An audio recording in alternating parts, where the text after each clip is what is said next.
Good afternoon, and welcome to the 2016 class of Partners in Policymaking mock testimony. Let's give yourselves a hand for making it here.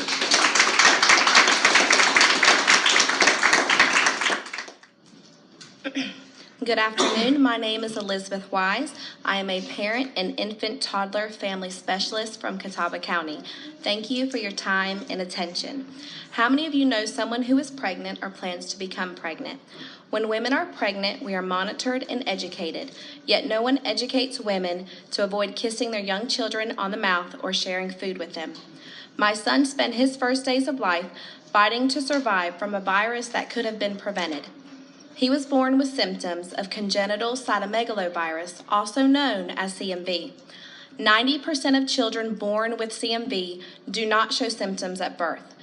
Due to Preston's symptoms and quick diagnosis, we were able to get early intervention, specialists, and supports started within the first 2 months of his life. There are more cases of CMV than the 29 other newborn screenings combined. Recent evidence suggests that routine screening of newborns could allow infected infants to receive consistent monitoring and treatment if necessary, ultimately increasing the chances of optimized developmental care. In a healthy and typically developing person, the virus only causes cold symptoms. When passed from a mother to her fetus,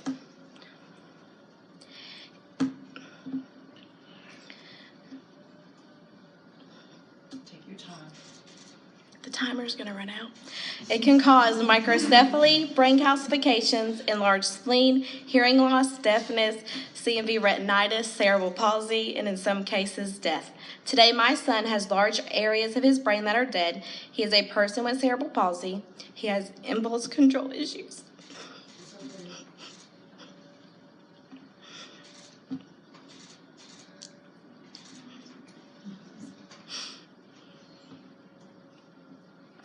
And unilateral hearing loss from CMV. CMV is the leading cause of non-genetic hearing loss in children.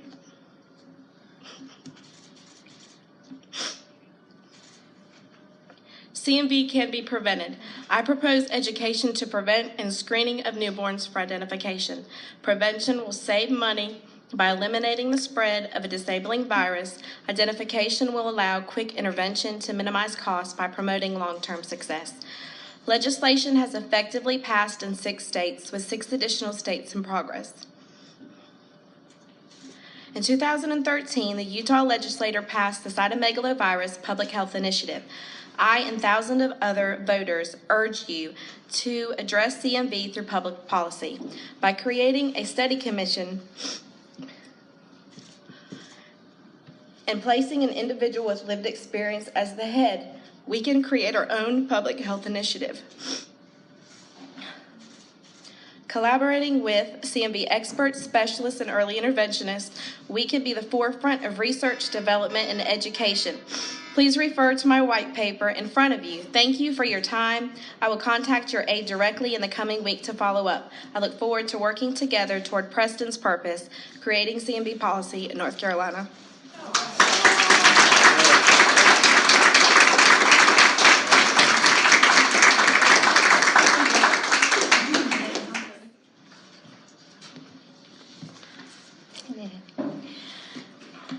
Good afternoon. Thank you for being here.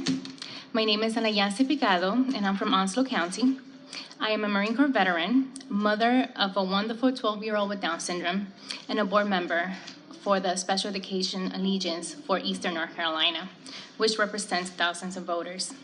Since my daughter was born, my husband and I have paid out of pocket for extra expenses that go with having a child with disabilities, which are not covered by our insurance.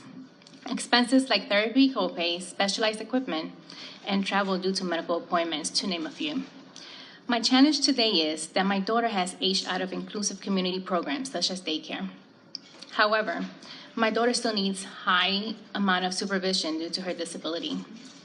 Day programs for individuals with disabilities, once again, are not covered by my insurance and cost significantly a more amount of money than a daycare would, which causes hardship on my family. The state of North Carolina has a wonderful program that helps families like mine who do not qualify for Medicaid due to income. It is called the Innovation Waiver. The Innovation Waiver waives some requirements and provides services and support for individuals with intellectual and developmental disabilities. I'm here to thank you for providing 250 new waiver slots that help families in similar situations as mine. But according to the Case of Family Foundation, there are still over 17,000 individuals waiting for a slot. The wait is over 7 years, and that is a long time to wait. I'm asking that more slots are made available for individuals with intellectual and developmental disabilities so that they have access to support and services that make everyone's life easier and will ultimately save the state money by making the individuals by keeping the individuals within their communities instead of having to place them in an institution, which would cost the state more money. The state of Tennessee has a similar waiver. They reported that they save an average of $100,000 a year per individual compared to the cost of the same individual in an institution. These are 17,000 individuals whose family support and vote can be obtained. And these are families who do not qualify for Medicaid but desperately need the support and services to improve the life of their loved ones with intellectual and developmental disabilities. Please use your power and authority to assemble a committee composed of people with lived experience to make a cost-benefit analysis and other data as to provide more innovation waiver slots. Investing in these individuals creates jobs, reduces demand on more expensive residential placement, and could increase our workforce. Allow me to end with something that I live by. We are all one accident away from becoming disabled. No one is exempt from intellectual disability. Some are just born with it. Disability is not an option. It is a natural human experience that can affect the life of anyone, regardless of race, wealth, and education. Thank you very much for your valuable time, and have a wonderful day.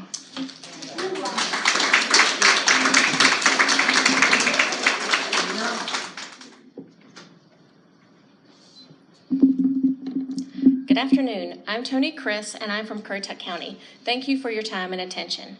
Today I'll be talking to you about adding cameras in our special education classrooms for behavioral programming and enhanced safety of students and teachers. There are currently over 200,000 special needs kids in our schools, and we have a responsibility to educate them in a safe environment. I have twin daughters, Jordan and Kendall, with autism. Jordan has a mild form of autism, while Kendall faces more challenges. Kendall suffered both physical and emotional trauma at the hands of educators. She has been screamed at, sat in a dark room alone, and has actually been mocked and called names and even grabbed. Kendall's been suspended 8 times for behaviors that she has no control over, the same behaviors that non-disabled students are not punished for. This treatment would not be tolerated if it were carried out against one of her non-disabled peers. The emotional trauma Kendall has been impossible for her to overcome. When Kendall suffered this abuse, it changed her. I have watched Kendall regress, and I have lost a part of her at the hands of the people who were supposed to support and protect her. These experiences have left me both brokenhearted and betrayed. Unfortunately, my story is not unique. I do realize, however, that classroom cameras pose other issues such as privacy laws and funding challenges. Regarding privacy, in the case of Roberts versus Houston, it was determined that teaching in a public school classroom does not fall within the expected zone of privacy. Cameras could be considered a protection and not an invasion. In reference to funding, Texas has approved cameras for over 8,000 schools for every class, and it's paid for by each school district. Biloxi has approved more than 500 classroom cameras through their casino revenue funding. Georgia has recently approved cameras with participation being voluntary. As seen by these states, there are many ways to fund this project. Although these are legitimate issues, no issue is as important as the safety of our children. We send our children to school to prepare for adulthood and an independent future. Imagine that your child is one of the most vulnerable, like my daughter. Imagine the anxiety of sending her into the world depending on others to keep her safe. Imagine how it feels when you discover the cruelties your child has endured. Imagine how it feels when no one believes you, no one has answers or solutions. Imagine how it feels to be villainized for defending your child and doing no less than any other parent would do. Imagine the heartbreak you would feel when you realize that your child will never be the same. As parents, we all have concerns for our children, and whether or not they are safe at school should not be one of them. In closing, I ask that you appoint a committee to research the benefits to students and teachers of adding cameras to our classrooms. Thank you again for your time and attention.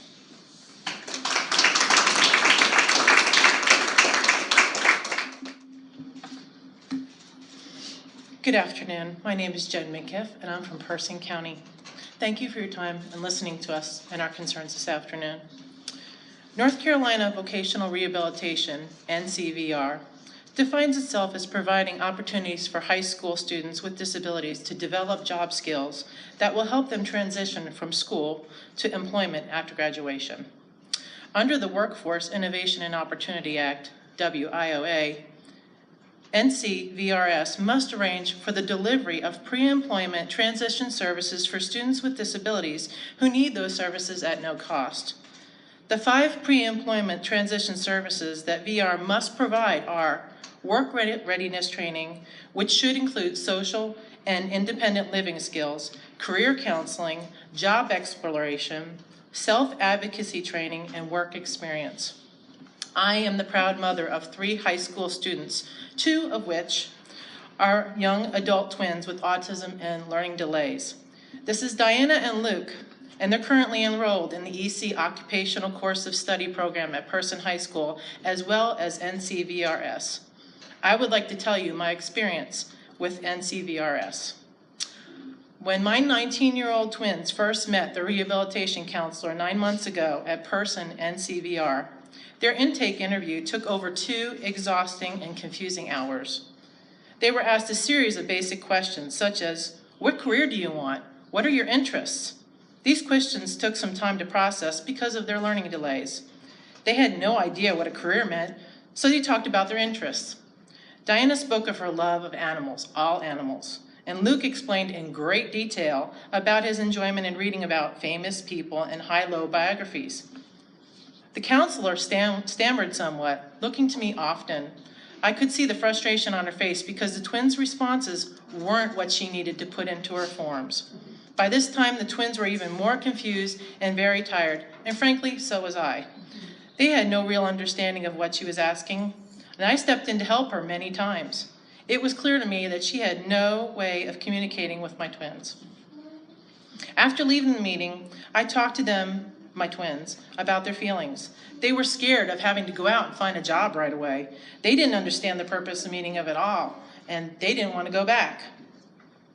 We were told that this meeting was for basic information, but instead, my twins came out feeling hopeless for not knowing what the counselor was talking about. We haven't met with her since then. My proposal to the legislator is to authorize the formation of a commission reform that will assist NCVR in implementing and regulating and interpreting the WIOA.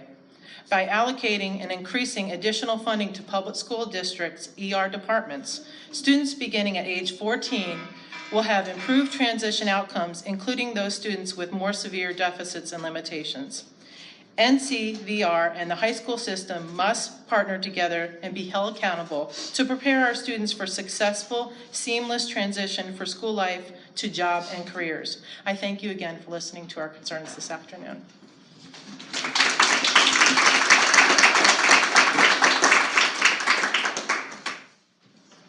Good afternoon. My name is Tiffany Earnhardt, and I'm from Rowan County. Thank you for taking the time to listen to us today. Are you tired of hearing about how North Carolina is always losing money and families complaining constantly about not getting the services that their children need? I am a mom of 2 little boys, ages 8 and 5, both with special needs. When Landon was little, we spent our days in and out of hospitals and therapy offices. Well, that was until our private insurance company capped his services. I went directly to the Social Security Administration and I applied for SSI. 6 months later, we were denied based on our income. I went back to the Social Security office and asked, what am I supposed to do? The lady at the desk looks at me and tells me I need to quit my job in order for my son to qualify for Medicaid since he is disabled. I quit my job, reapplied, and he was approved.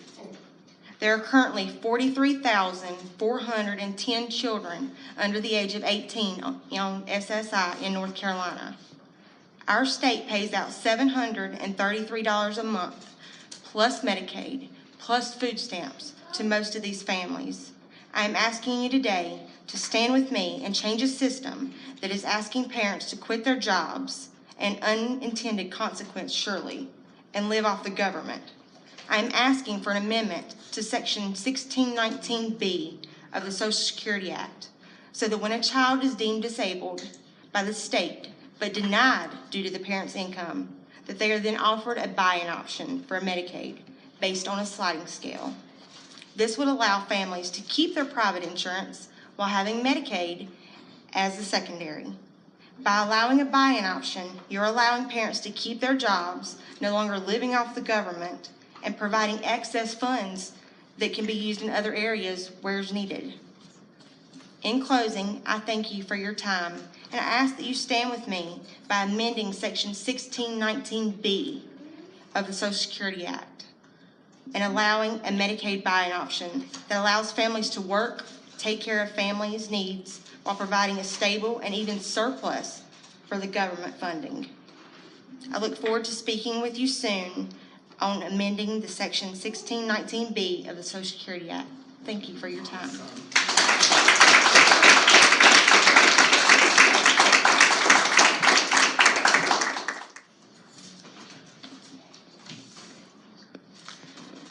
Buenas tardes. Good afternoon.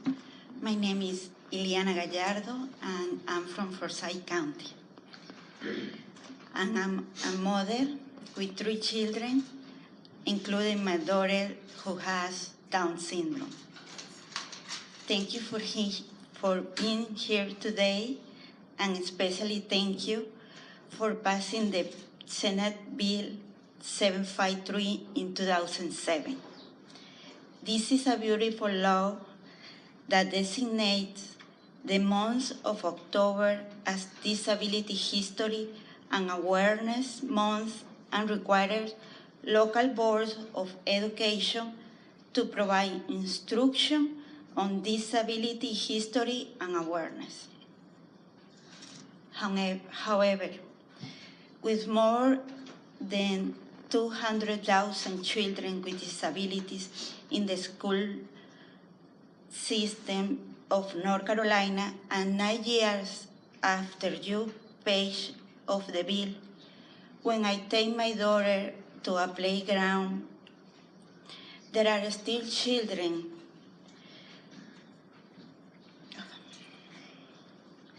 that don't want to play with her, or they are afraid because she has speech delays.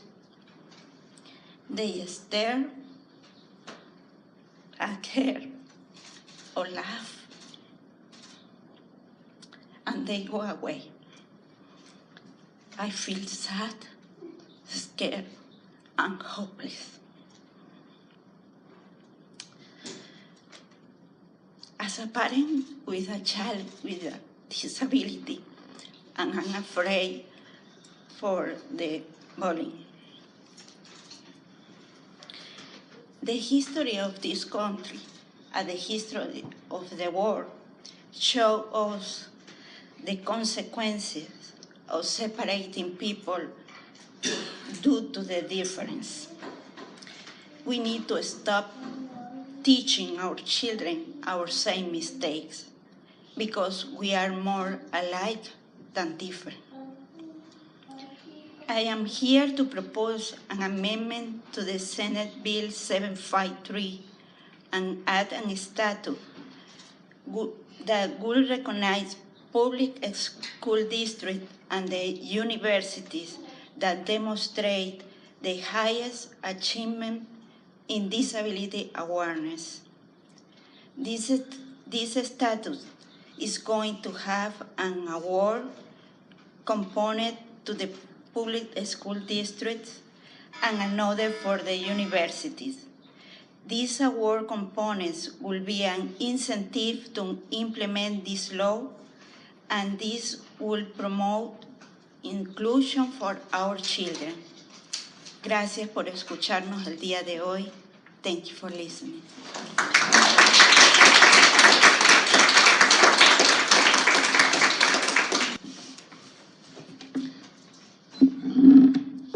Hi, my name is Allison Tucker, and I'm from McDowell County, and I want to thank each of you for your time and attention and for listening to our testimonies today. I'd like to start off by asking each of you a question. Would you want to sit in a classroom and listen to someone that is teaching you that has no idea what your needs are and how to meet those needs, or the understanding of your educational differences?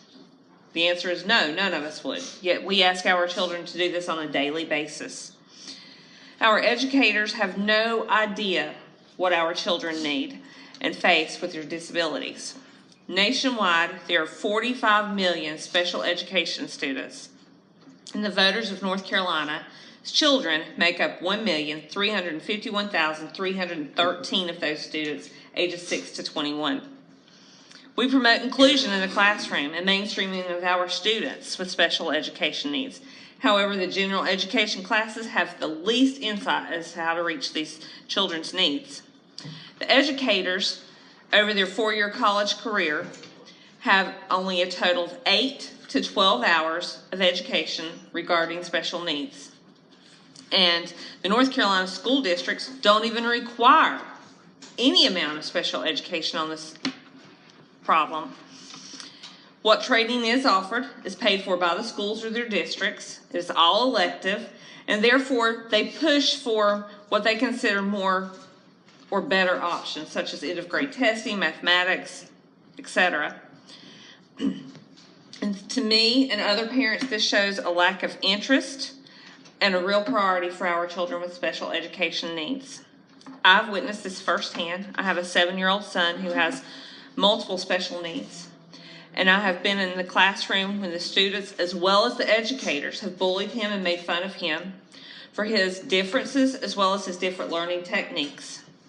I've picked him up from school when he's had autistic meltdowns that were beyond his control, but yet because he's become frustrated and had these meltdowns, they've suspended him on 3 different occasions for 3 days each time.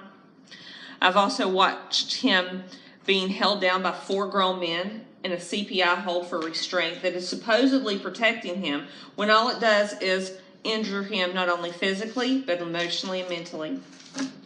I've had to sit his last months of public education in the classroom because the children and teachers were afraid to be in there with him.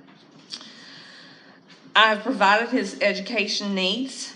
I have taught the educators and provided them with books and material to help them learn about his needs.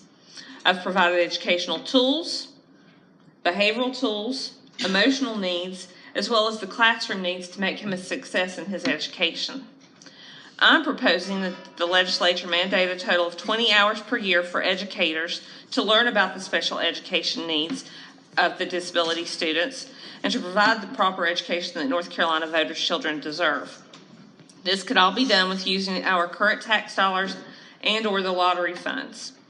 I will follow up with your staff in the next couple of weeks to discuss how we can make this happen. And together we can make a difference in a child's life. Thank you.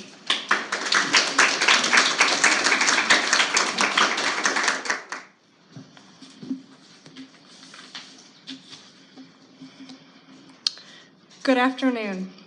My name is Amelia Coonrod from Henderson County. Thank you for taking the time to be here today. Let me ask you a question. Did you experience bullying in school?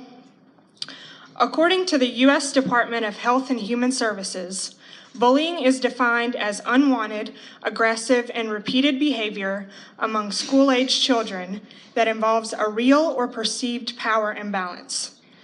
As stated in the 2015 National Center for Education Statistics, 1 out of every 4 students reports being bullied during the school year, and students with disabilities are 3 to 4 times more likely to experience bullying than their non-disabled peers. I was born with cerebral palsy, a disability that affects my nerves and my muscles, causing me to walk differently than most people. Because of being physically different, I was an outcast in school. I had my first bullying experience at the age of 4 when I was in kindergarten. At that age, I had to use canes to help me walk, and because of this, I wasn't able to move very quickly. And there was a girl named Ashley who enjoyed picking on me because she knew I wouldn't be able to run away from her. Every day on the playground during recess, Ashley came up behind me and pulled my hair. It wasn't a friendly pull either. She grabbed a fistful of my hair and yanked as hard as she could, laughing as I screamed in pain. But the bullying didn't end there. When I was in 5th grade, I took a required PE class, and in my PE class, dodgeball was the game of choice. Every week in PE, I was chosen last for dodgeball. But that wasn't even the worst part. The worst part was seeing a girl named Rachel holding a dodgeball in her hands, a small smile on her face, just a few seconds before she pelted me in the face with the ball, knocking me to the ground. Bullying is a problem that has been on the rise in United States schools over the last 20 years, and it needs to stop. Within North Carolina currently, General Statute 115C 407.16 requires that each local school administrative unit develop a policy against bullying. While this policy does include a statement that prevents bullying and outlines consequences for those who commit bullying, what it does not include is an annual required bullying awareness training. Today, I am proposing a legislative endorsement to fund a mandatory bullying awareness training geared towards students with disabilities for every school within North Carolina. Additionally, I propose that this training be required not only for teachers, school administrators, and parents, but especially students. While it is too late for me to reap the benefits of this type of training, it is not too late for your children, your grandchildren, and every student with a disability who wants to make the most of their education. I will be meeting with your legislative aide to detail the training program that I have prepared.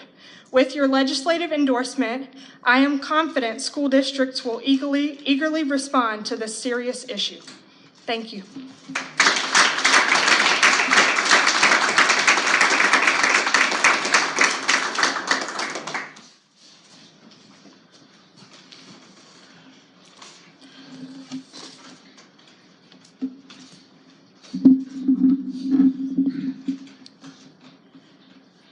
Hello, my name is Andrea Higgins, and I'm the parent of Andrew, who is 17, who has Down syndrome and autism, and Alexandra, and we live in Wake County.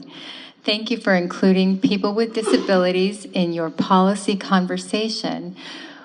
We believe it will help raise awareness to help educate others about the importance of inclusion.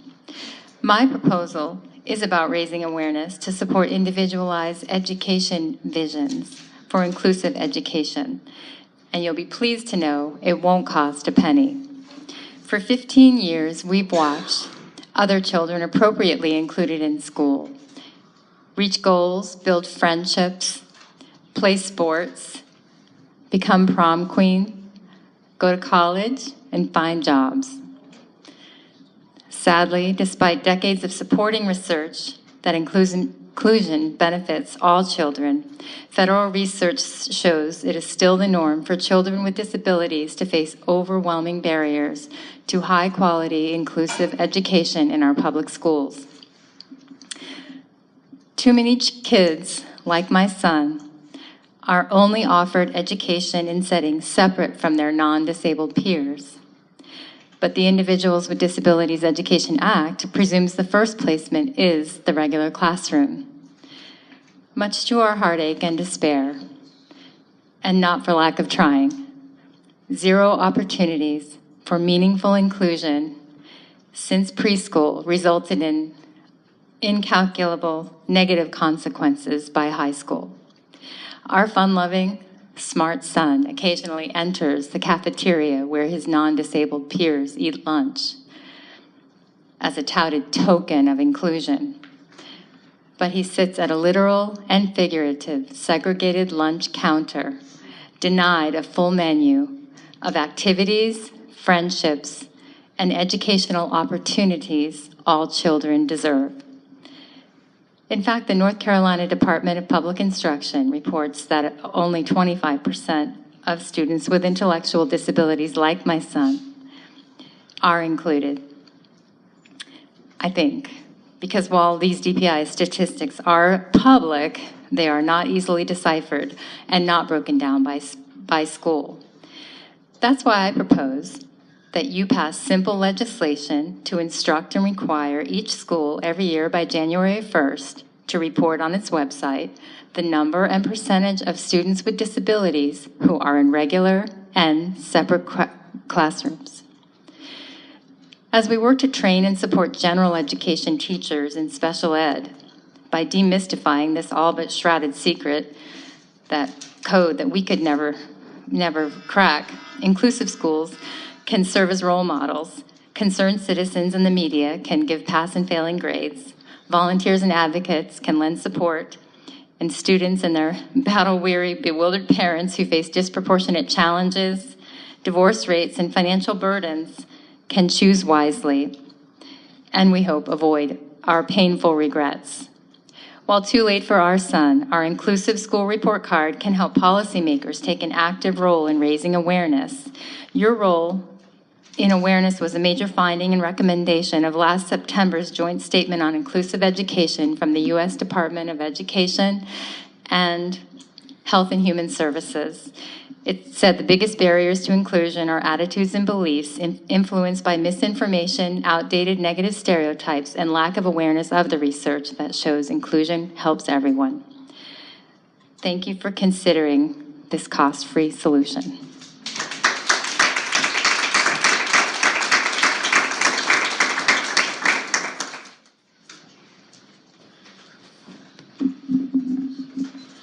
Good afternoon. My name is Jerry Higgins, and I'm from Wake County. I want to thank you for taking time out of your busy schedules to be with us here today. I also want to thank my family, who you've already met, my daughter Alexandra, and my son Andrew, who's 17 and has Down syndrome and autism. All of us here are trying to open avenues for people with disabilities. Here in Wake County, Andrew has access to public transportation with assistance from an aide or family member. However, decades after the advent of the independent living and disability rights movements, transportation remains one of the main issues for people with disabilities living in rural areas. Many rural residents continue to find only roadblocks and no viable detour routes.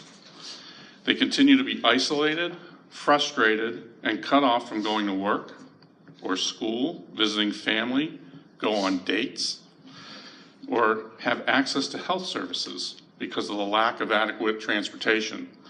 My dreams for Andrew include independent living and job options when he leaves high school. Some jobs require weekend hours, and Andrew will have access to public transportation. However, many rural counties in North Carolina aren't as fortunate. For example, McDowell County is one of only 2 counties in North Carolina that are not part of any regional transit system. McDowell's Human Service System provides transportation only for Medicaid recipients for medical appointments from 9 in the morning to 5 at night, Monday through Friday. There is no night transportation. There's no weekend access to transportation. There isn't even one taxi available for anyone in that county. There are no transportation options for people to do the things you and I take for granted. Jobs, shopping, go to church, visiting friends, all things that add to the quality of life necessary to become full members of society. So how are disabled citizens expected to contribute to our state's economy and be a part of our community without transportation?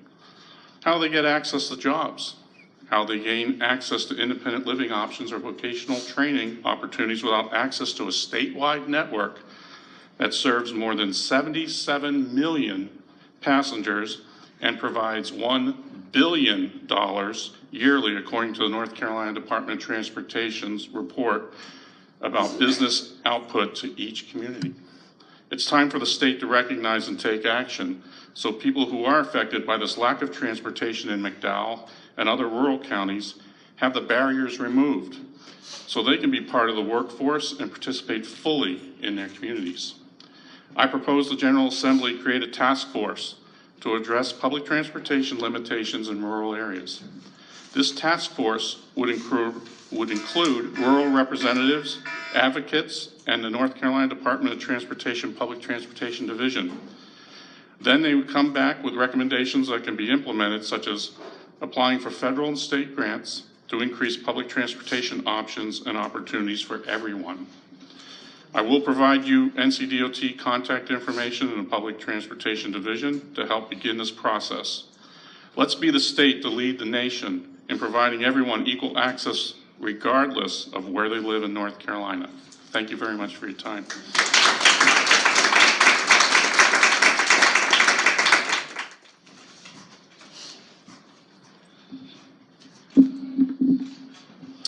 Good afternoon. My name is Janice Hendricks, and I reside in Wake County. I personally like to thank you for coming out today. I'm here to talk about Special Investigation Unit for the IEPs that are not being implemented based on the IDEA. The National Center for Education statistics, the NCES, showed as of May 2016, 6.7 million students served under the IDA, and it's increasing daily. I ask you to consider a 4-year-old child who is happy, eager, and loves familiar, comfortable settings, who has DD and a speech delay. I ask you to walk down my path for a second. Now take that same child, try forcing in a more restrictive class where at times the teacher ratio is almost double.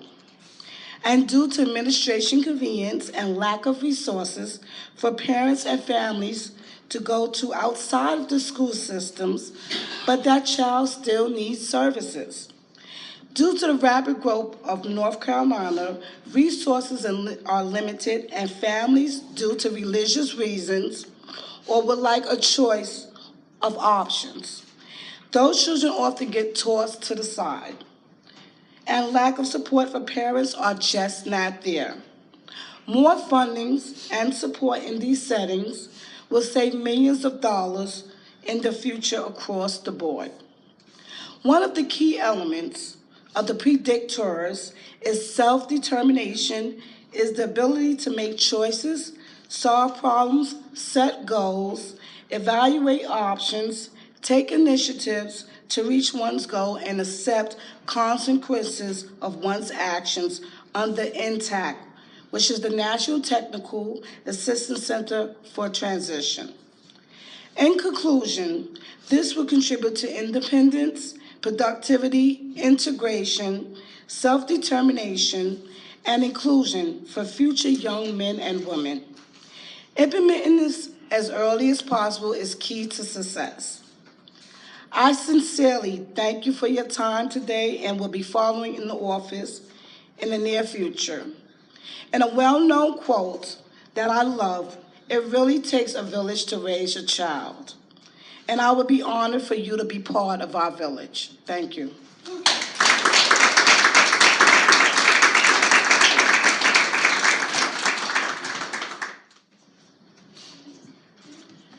Good afternoon, and thank you so much for the opportunity to speak with you today. My name is Elizabeth Burns, and I am from Pender County. I have a 12-year-old son who has autism. Autism is a neurodevelopmental disorder that affects social interaction, speech, and communication. Imagine, if you would, being a child who cannot express themselves, and the chaos in their mind that ensues when something as simple as a request for help cannot be communicated effectively. Their frustration quickly turns to anger, and this ongoing situation can lead to behaviors that replace communication. I know about this because this is what has happened to my child. Without proper intervention, my child has been placed in over 100 therapeutic holds in his school. holds that have left his mind and his body scarred. And he relives those holds almost every night in nightmares. To date, there is only one clinically proven treatment for autism, and that is applied behavioral analysis, or ABA. ABA is widely recognized as safe and effective and has been endorsed by the U.S. Surgeon General. With the prevalence in North Carolina at 1 in 58 children affected, we are higher than the U.S. national average of 1 in 68. And in just the past 4 years, there has been a 30% increase in the prevalence of autism in North Carolina. This situation is not going away. With the passing of Senate Bill 676 last year, it will soon become possible for children diagnosed with autism to receive ABA therapy outside of school. But what becomes of autistic children with behaviors in a school setting? Typically left in classrooms with no behavioral support, these children not only can't learn effectively, but they impede on the learning of others. To correct these behaviors, schools are using untrained behavioral personnel. My proposal is to make it mandated that every county school system in North Carolina has a contract with an ABA provider to help these children reach their full potential. Think of the potential future savings of state and federal funding if children with autism were given the support they need early in their intervention or early in their development. People with autism can learn communication and social skills, and in many cases lead full independent lives if given the interventions early. To summarize, this proposal would affect the quality of life not only of children with autism, but everyone with whom they interact. Thank you so much for your time today.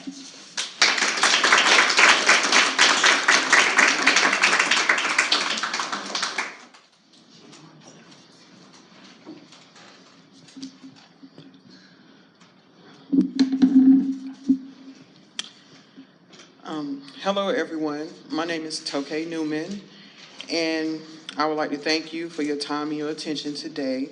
I'm a resident of Wake County. I am also a great mother to five beautiful children, but most of my time is devoted to my youngest daughter. Her name is Jayla. She just recently turned 8 years old. She was diagnosed as early as 13 months as having developmental delays. She received a referral to the CDSA for further testing and received wonderful support and therapy up until the age of 3 years old. Currently, there are about 20,269 children that would go through this transitional period through the CDSA here in North Carolina. Let me tell you a little bit more about my daughter, Jayla. She was then referred to the public school system for pre-K services in a modified classroom. There was very little information that was offered to me about the change or the level of support that my child will receive going through this time period. It was very challenging for me to go from having all of this support from the CDSA and also personal therapy services that were offered in my home at the time. There was so much personal yet comforting to get updates and be a part of my child's therapy and her process during her developmental time. Then from the age of 3 years old, my daughter was diagnosed as having speech apraxia. And presently, during her IEP meeting, which now we're fast forwarding to she is 8 years old, she was diagnosed as having severe IDD, which is intellectually developmental disabilities. Because the public school system requires after the age of 7, a child cannot be labeled or diagnosed as just having a developmental delay. To receive therapy services under an IEP, which is an individual educational plan. Needless to say, it has been very rough trying to understand all these transitions taking place in my daughter's life. But I do realize that they are very necessary to help my child get through her developmental process in the school system. I'm telling you my personal experience as a confused and misinformed parent with no support through the school system of my child that has multiple diagnoses of special needs. Let me ask you to imagine a time that you may have been in public or in a family member's home or out in a restaurant and you heard a child say to a parent, "I want to go outside to play," or maybe even the child may want something to eat. Well, just in case you haven't, neither did I hear the first words my child spoke until she was about 5 years old. So can you imagine being a parent, not hearing a single word, but babbling from your daughter from the ages of being born up until 5 years old?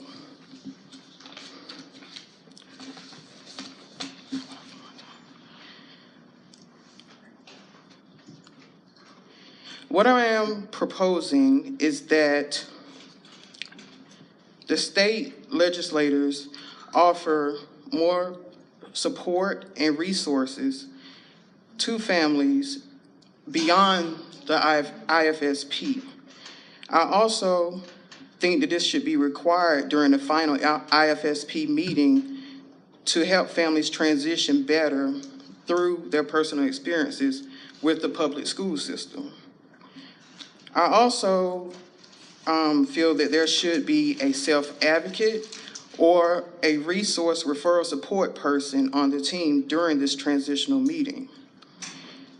An advocate should be trained to educate and help assist the family with so much support and resources from their community.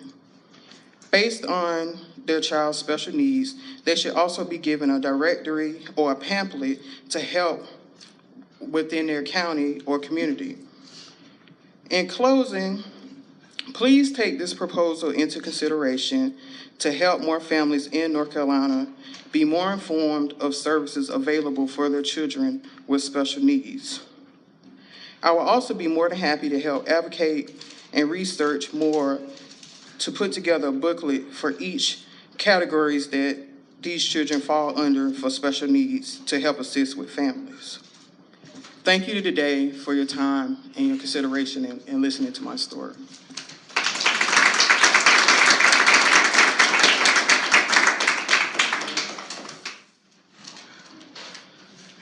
Good afternoon, and thank you for your time today. My name is James Booker, and I am from Guilford County. I have worked with children and adults with special needs for 15 years, and am the father of a young child who I adopted who has profound special needs. For the past several years, I have also served as a foster parent to children with special needs. My family has opened our home and loved and cared for many children who come from the worst of circumstances. We have been able to find permanent homes after a while for every child except our first, a young girl named Sheila. She came to us with she had a lot of energy, very loving. She was kind of a handful. She also had a lot of profound medical needs.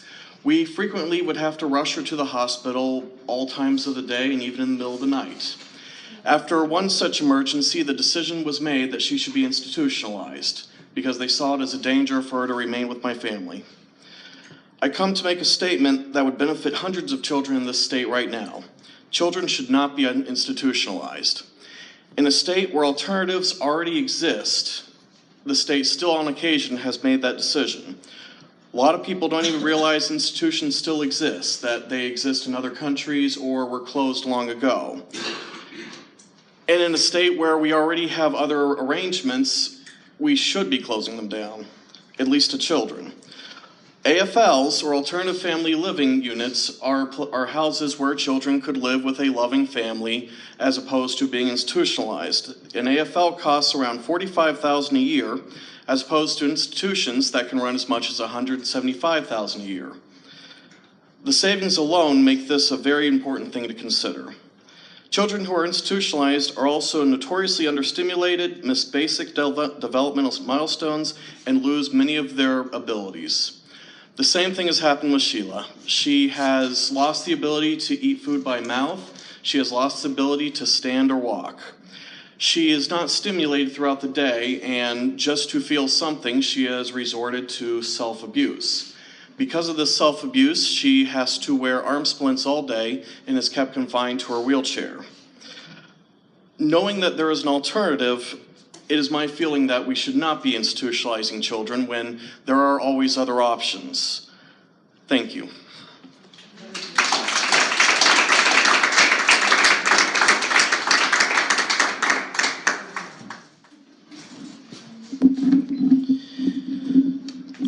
Good afternoon, ladies and gentlemen of the panel. My name is James McClellan. I'm from Robertson County. I have one question to ask each one of you. Have you ever not been able to speak for the first 5 years of your life? Well, my story is this. I was born on April the 4th, 1982, to a substance abuse mother, alcohol and drugs. Born with a birth defect where I could not speak. Had an operation at 3 years old. And due to early childhood intervention, such as the infant toddler program, I'm standing up here with you as a success story.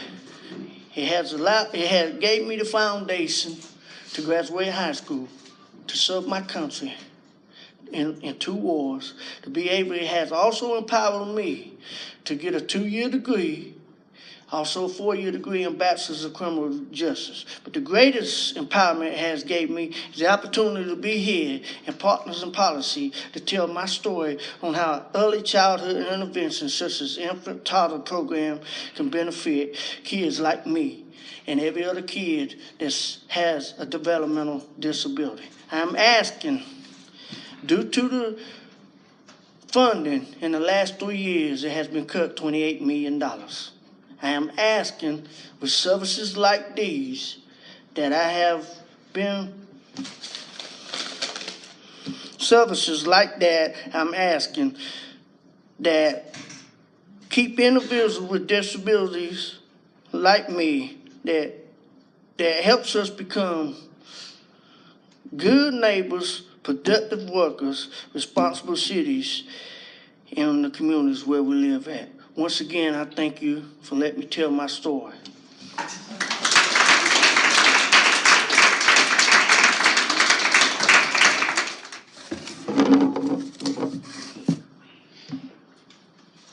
Good afternoon.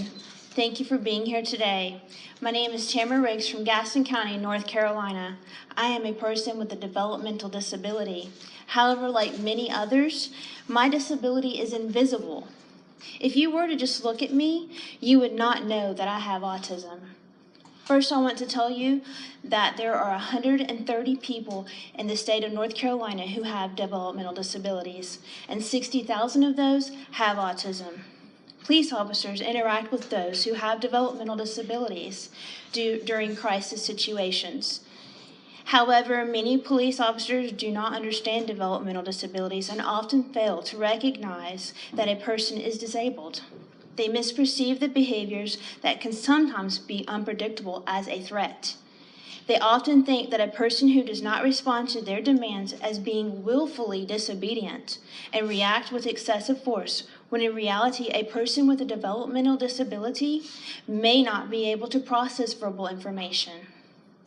People with disabilities represent half of the people who are killed by police. Up to 1 in 4 police calls can involve a child or an adult with a developmental disability. Currently, cadets receive a 620-hour course to prepare them in becoming police officers.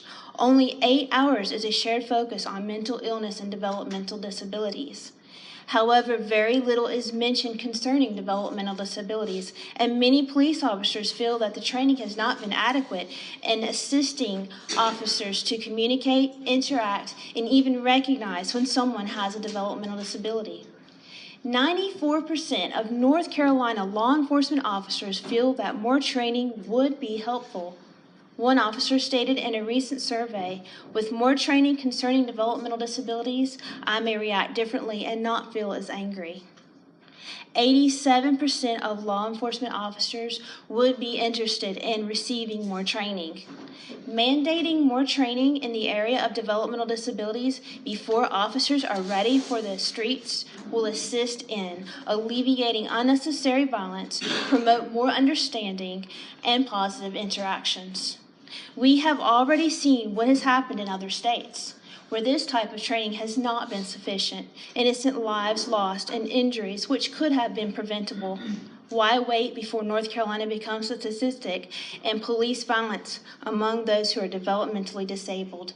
Let's be a leader and mandate more training before it's too late. Thank you.